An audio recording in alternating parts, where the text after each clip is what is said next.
ومد كميد adeegyada asaasiga oo ay u baahan yihiin bulshada.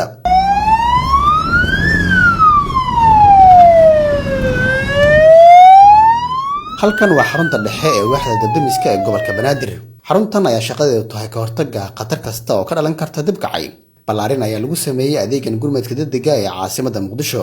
waxaa la kordhiyay gaadiidka dabdamiska ee loogu talagalay in bulshada loogu adeego. sidoo kale waxaa la sameeyay xarumo cusub oo looga gurmado degmooyinka gobolka Banaadir.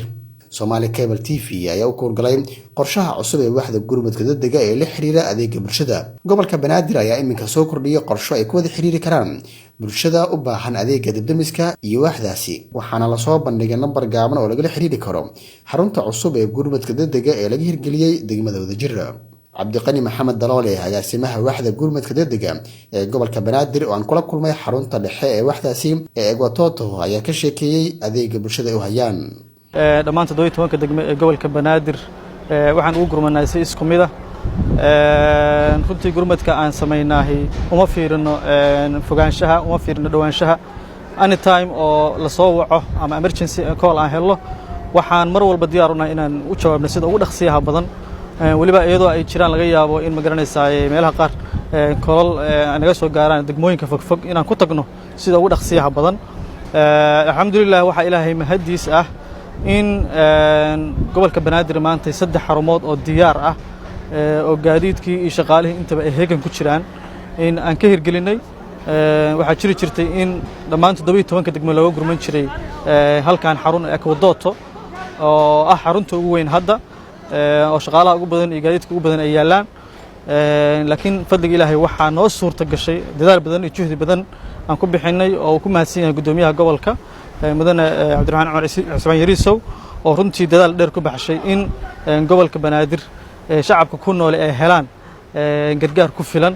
sidee markii ay khatari dhacdo bulshada loogu gurmadaa shaqaalaha waaxda gurmadka degdega sidee ay u wajahaan badbaadinta naf iyo maal markii dab uu kaco. markii dab dhaco 24 saac ay waaxdan waxay ku jirtaa heegan markii nalagu soo wargeliyo in dab dhaco isla markii meesha 3 daqiiqo ku tagnaa markaan ku tagno dadweynaha markii hore maysa fahansaneen dabdamiska laakiin iminka way fahmeen aad ay noo soo dhaweeyaan waa nala shaqeeyaan ayaguna marxabaynayo ayaan u tagnaa waxna waa nala qabtaan aad ay u mahadsan yihiin dhammaan degmooyinka gobolka Banaadir dadweynaha ku nool aad bay wax noola qabtaa waan ku mahadsan marka laga reebo xarunta Egwatoto oo ah xarunta dhexe ee waaxda gurmadka degdega waxaa xarumo kale laga hirgeliyay degmooyinka Hodan iyo Wadajir.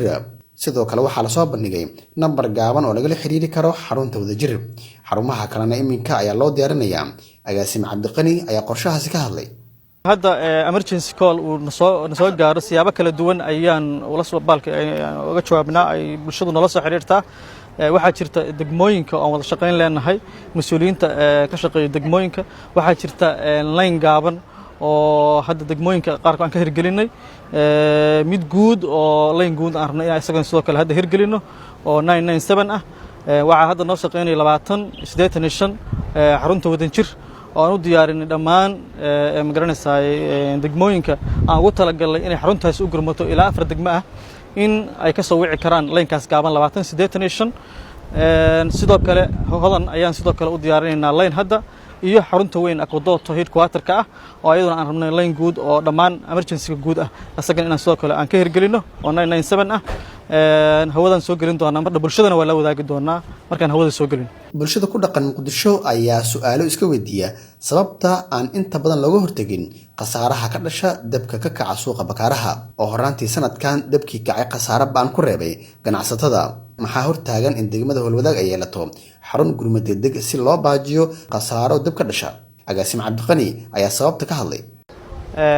degmada Howlwadaag oo ku yaala suuqa Bakaaraha oo suuq weyn ah waxaan hadda qorsheynaynay inaan degmooyin kale intaan la gaarin ayada xarun u gooni ah inaan maaragtay aan ka sameeyno qorshaha inoogu jirtaa waliba qorshaha dhow inoogu jirtaa anagoo kaasanayna ganacsatada runtii gudoomiyaha gobolka Banaadir arintaas aad iyo maaragtay muhiimadda koowaad u saaraya in suuqa uu yeesho dabdamis u gooni ah oo mar kasta oo dab ka kaco waxa weeye inta gurmadada kale ka soo gaarayaan asaga ku filaada. Salaaman Xaaji Xamdiraage Somali Cable Muqdisho.